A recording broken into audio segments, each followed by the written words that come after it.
Okay, I've put my glasses on because my eyes are failing, unfortunately, with old age. But this is our first slide. So I think most of you probably know where these countries are. But I started business there in Turkey, and later started another business there in Romania. And I now live in Holland, the Netherlands, but originally came from the UK. And from 1996 to 2004, I owned a textile factory in Istanbul, and that's where I first became seriously interested in and concerned about the problem of surplus dogs.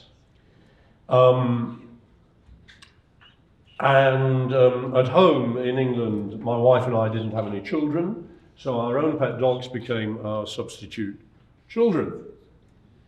And that's when I stopped eating meat, because I realized that animals have feelings and personalities. So that is when I started with this dog problem. So in 1998, we moved to a new factory in Istanbul, and I inherited about 6 or 7 dogs that were being fed by the workers, the builders that had built the new factory. And I had always been distressed by the sight of dead dogs on the roads in Turkey, and I couldn't really understand why in England, France, Germany, Holland, USA, etc., you never see a dead dog on the road, and in Istanbul and Turkey they were everywhere. So I, of course, took the dogs from our factory, the 6 or 7 dogs, to a vet to have them neutered. But I couldn't find a vet who knew how to neuter them. Eventually we did find one, but even he didn't neuter the dogs properly. He only half spayed the females. And that was how I started to investigate this problem. So, why could I drive 4,000 kilometers, for example, from Madrid to Helsinki, or from Budapest to Glasgow without seeing a single dead dog on the roads, but I couldn't drive even 1 kilometer in Turkey or Romania without seeing dead dogs. So at that point, I made it my ambition that before I die, I want to drive from Istanbul to Izmir, or Istanbul to Ankara, or from one side of Romania to the other without seeing a single dead dog. And I can now in Turkey drive, and often do drive, from Istanbul to Izmir, for example, about 600 kilometers, and Turkey's roads are quite fast and dangerous, and I now no longer see a single dead dog.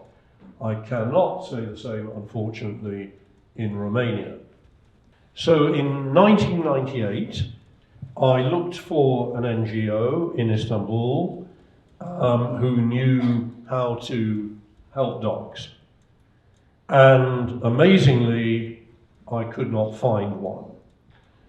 The only NGO I found, I gave them some money, but later realized that they had no strategy, no idea how to solve this street dog problem. All they did was collect a few dogs, keep them in a shelter, rehome 1 or 2, and they thought that was animal welfare. So I decided to treat this dog problem like a business problem, like a new investment, and I decided to try and apply business methodology to solving this problem in Istanbul. And I learned about Neuter Return. I visited the World Health Organization in Geneva. I visited UK charities, and I made a sort of academic project out of it. So now I'd like to give you a short history lesson with a very sad beginning, but a happy ending in Turkey. So this is a picture of an Istanbul street in 1910, Pera district in the centre of Istanbul, and as you can see, there were lots of street dogs in 1910. And the Sultan decided that Allah would not be happy if he simply killed these dogs. So what he should do was tell his men to collect as many dogs as they could from the streets of the city and dump them on an island in the Marmara Sea 20 kilometers away. And that island was called in French Oxia. It's got another name, I think Hayda in Turkish. So the Sultan hadn't actually killed the dogs. He didn't have their death on his conscience, he thought. He'd simply sent them there to starve to death. And European visitors to Istanbul at the time complained that for weeks afterwards they could still hear the cries of the starving dogs on this island. So this is Istanbul now, and as you can see, there are still dogs in Istanbul, and of course the Sultan's idea was a stupid one, an ignorant one, that he could solve the problem by collecting as many dogs as possible and killing them or letting them starve to death. And now in Istanbul, and indeed in many parts of Turkey, I can't say all parts of Turkey, the problem has been largely solved through neuter and return. So neuter and return is the method of dog population management that is the solution. Now the current Sultan of Turkey, Mr. Recep Tayyip Erdogan, the president, used to be the mayor of Istanbul in the 1990s, and at that time he presided over more failed attempts to solve the dog problem, and their preferred method was strychnine poisoning, and of course that, just like the Sultan's efforts 100 years earlier or 90 years earlier, failed. So neuter and return is the answer. And these are SHKD's Turkish vets who were trained by American vets from California in keyhole surgery using a sort of conveyor belt neutering system. I don't like to look at these photos because I get queasy, but I stay outside and they get on with the job very efficiently, very quickly. And the American vet who trained these vets, in fact, neutered my own little female puppy at my home in Turkey, and I can tell you within about 45 minutes of being spayed, this little puppy, who was 4 or 5 months old only at the time, was up and running and playing. It was absolutely amazing. So neuter and return is a better expression than neuter and release, because release makes politicians nervous. They think that you are going to simply release dogs anywhere and that they will be roaming the streets, roaming the parks, causing problems. So return includes the main category of dogs we have to worry about, which is dogs with keepers, feeders, owners. So we neuter the dogs and we return them either to their owner, their feeder, their community, or their territory. So dogs, unlike cats, wolves, wild animals, cannot survive away from human beings. In the forests, in the middle of Taiwan, if there are no human beings, there will be no dogs. And dog density is always in direct proportion to human density, and it will be higher, of course, in villages than in cities where most people live in apartments. But the number of dogs depends solely on human attitudes, on human feeding, and humans providing dogs with rubbish or other food. So a solution to this problem is in everybody's interest, whether you love dogs, you hate dogs, you simply are neutral towards dogs. It is in everybody's interest, and of course in the interest of the dogs themselves, that we solve this surplus dog problem. There is a happy ending to the story in Turkey and President Erdogan. In 2005, President Erdogan agreed to a breakfast meeting with NGOs and with his veterinary officials and with various celebrities, actresses, singers, etc. And at this meeting, Neuter Return was explained to him, and he amazingly accepted our proposal that Neuter Return be included in an animal protection law, a new law passed in 2005, and the results in Turkey are very encouraging. That is why I can now drive from Istanbul to Izmir without seeing a single dead dog, and that is why the problem has been largely solved in the main cities in Turkey. And as you can see, these are now fairly happy, healthy dogs on the streets of Istanbul. Another important point is that there's a lot of evidence, which I won't show you now because it's largely a separate issue, but there's a lot of evidence that children and adults who witness the mistreatment, cruelty to animals become brutalized and then often become violent to human beings as well.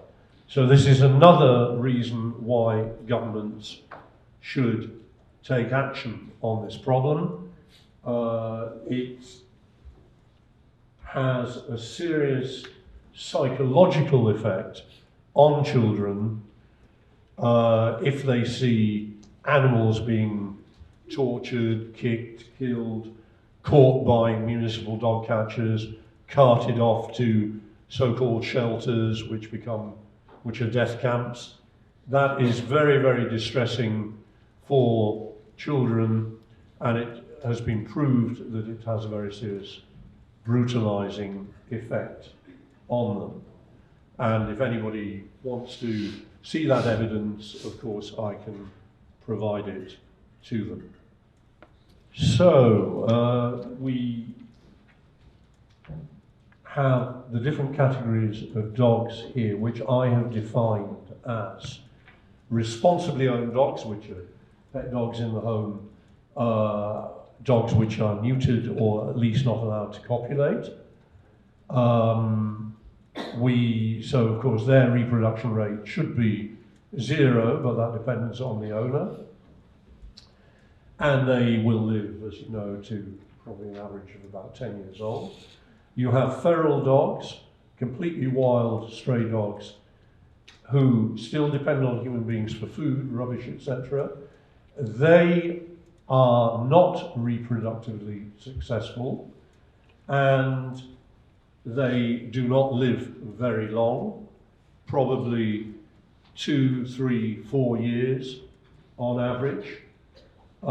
We in Istanbul checked the age of most of the loose dogs that we caught, and we found that 49% of them were less than 1 year old, and 26% we estimated between 1 and 2 years old. So feral dogs do not live very long, and they do not reproduce successfully. And then we have the largest category of dogs, which is inadequately supervised dogs. So besides the feral dogs, which of course are not supervised at all, you have community dogs, you have factory dogs. I saw a lot of those in Taipei yesterday. Dogs hanging around workers, hanging around car parks, factories, yards, warehouses, etc. Farm dogs, and of course dogs with owners or feeders who say, yes, this is my dog, but they still allow the dog to roam or to escape from their gardens and yards. And then, of course, if there is a female dog on heat, you know what happens. They copulate. So a common fallacy, especially among men, is that dogs enjoy sex and that they should be allowed to copulate. That is not true. Sex for dogs is painful and is not pleasant at all. And in fact, I read somewhere that the only animals that have sex for enjoyment are higher primates and human beings, of course. So not dogs. I had a friend in Istanbul many years ago who bought a Dalmatian puppy, and I went there to him for dinner one evening, and I was shocked at about 10 p.m. He sent his dog out onto the streets to look for females to copulate. And when I said, look, what are you doing? That's mad. He said, well, you know, when I was young, when I was 17, 18, I used to go to the disco and go out and look for females, look for women. So my dog should do the same thing. So dogs with owners or with regular feeders, shelter, are always the most reproductively successful. So a vital part of any Neuter Return program is door-to-door canvassing.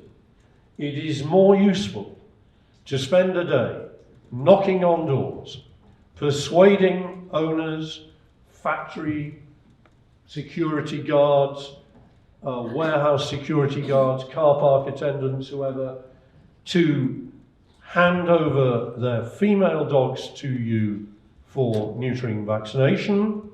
That is far, far more useful than going to a rubbish dump where there are perhaps 5 or 6 feral dogs and trying to catch those dogs. Because those dogs on the rubbish dump are not reproductively successful. The dogs with keepers or owners or feeders, they are the source of the problem. And that is why catch and kill campaigns, as proved by the Sultan in Istanbul in 1910, fail. They fail because they are aimed at the wrong target. So these are excerpts from the World Health Organization Guidelines for Dog Population Management, which were issued in 1990. So this was my Bible, if you like, for Neuter Return, and I think that's been translated, so it's all clear. This as well. And with regard to rabies, which was often cited as a reason for killing dogs, as you can see here, dog elimination, so dog killing or capturing dogs and sticking them in shelters or death camps, is very cost intensive and lacks any positive impact on the occurrence of rabies. Okay, so carrying capacity, this is very important. As the World Health Organization stated in the earlier slide, each area, and in practice let's talk about conurbations, each built up area where human beings live has a certain carrying capacity for dogs. So dogs can be killed, they can be removed, they can be exported abroad for adoption, they can be dumped in other towns or cities, or indeed on islands in the middle of the Marmara Sea, and it will make no difference. Within a few months, you will be back to the original population of dogs. You will be back to the carrying capacity. Therefore, it is important that those dogs in your conurbation are neutered and vaccinated, because they will prevent the immigration of new fertile dogs. And in order later to have no dogs on your streets, you first have to have neutered dogs on your streets. Neutering females, spaying females, should always be prioritized over castrating male dogs. Neutering male dogs is fairly useless in terms of dog population management, because one male dog can impregnate hundreds of females. So if you have an island somewhere with 50 males and 50 females, and you neuter 49 of the 50 females, then the remaining fertile female can only have 8 puppies twice a year. If you neuter 49 male dogs, but you don't neuter the female dogs, then of course the 50 females will each produce maybe 16 puppies a year, most of which will die, but still that will increase the population and keep it at its carrying capacity. So the only real reason for us to neuter male dogs is to prevent sexually transmitted diseases and aggression among male dogs, looking for females, I think. But the important thing is spaying females. And if we compare, this is based on Romania, the difference in cost between neuter and returning and catching and killing, because you need the same number of vets, the same general overheads, etc. The difference in price is considerable. So NGOs usually catch and collect dogs by hand, or owners, feeders bring them to us. That costs nothing. Then we have the anaesthetic, the sutures, analgesic. Even if we keep the dog for 5 days after neutering, the cost is only in Romania about 6.95, say 7 euros per average dog of 20 kilos. Whereas in Romania, tranquilizing a dog, which is what the dog catchers often do, then the anaesthetic for the tranquilizing gun, then feeding the dog as per the law in Romania for 14 days before it can be put to sleep, costs money. Then you have the euthanasia solution. Then, according to Romanian law, the dog has to be, the body has to be incinerated. So all of that is about 3 times the cost of neutering and returning. Neuter and return has the support of the public usually. So virtually all dog keepers, dog feeders, anybody involved, even people who don't particularly like dogs, will cooperate with neuter and return, whereas catch and kill is opposed and obstructed by the public, by the people who are feeding and caring for the dogs. So if the government tries to implement catch and kill, they're fighting against the tide. It's an uphill struggle, which is why it doesn't work. If they implement neuter and return, that has the cooperation of people, providing they're convinced that a dog will be well looked after, and humane, educated people implement Neuter Return. So the people who previously, municipal employees who previously poisoned dogs are not, of course, the right people to carry out Neuter Return. You need humane, educated people like your animal welfare associations here to convince people to hand over their dogs.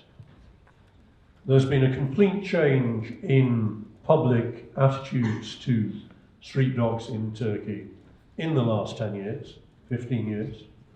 And this is a street dog in Istanbul that, as you can see, people have wrapped in a blanket and given food to. And this is another interesting idea from Turkey. This is a dog food ATM. So a company is selling these to municipalities, and members of the public have to put a plastic bottle or a can or a glass bottle into the recycling machine, and then the recycling machine delivers a portion of dog food to a street animal, to a street dog, and obviously the dog food has to be supplied by NGOs. But I mean, this is a miracle for me that Turkey has changed so much in the last 15 years. These are photos of street dogs in Istanbul now. As you can see, somebody's given this dog a juicy bone. This is the Bosphorus, which divides the western part of Istanbul from the eastern part. Happy dogs sleeping in the sun. This is one of the main shopping streets in the centre of Istanbul. Again, dogs happily lying, living with people and shoppers. So in any Neuter Return campaign, there are, of course, pitfalls, and the main one in Romania is dog dumping by one municipality to another, but I believe that does not happen in Taiwan. I hope it doesn't. Another one is obviously private individuals abandoning their dogs, buying pedigree puppies, for example, and then deciding the children are bored with them, so they dump them. And another problem is dog breeders.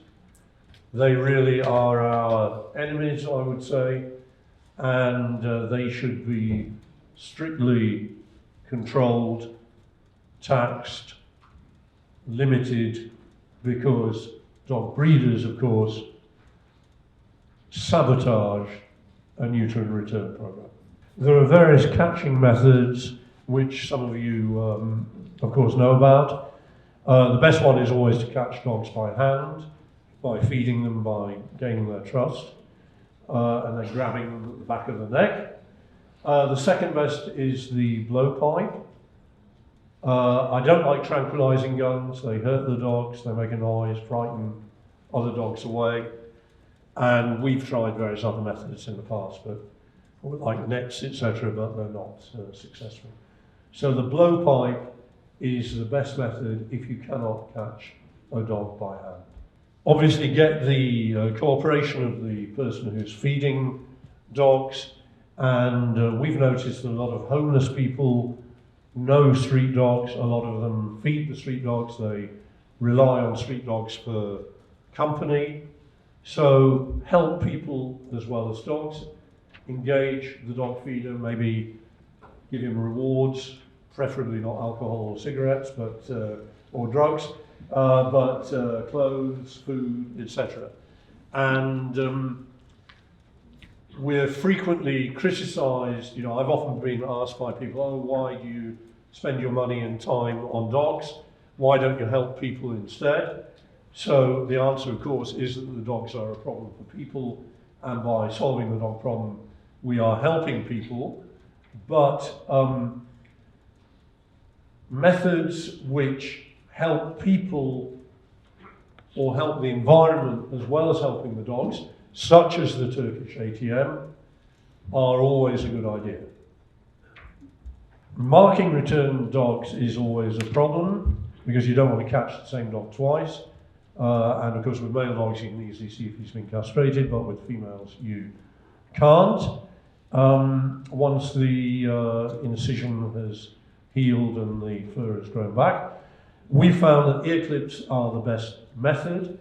They do produce infection in about 10% of the dogs that we've attached them to, but other methods have problems as well.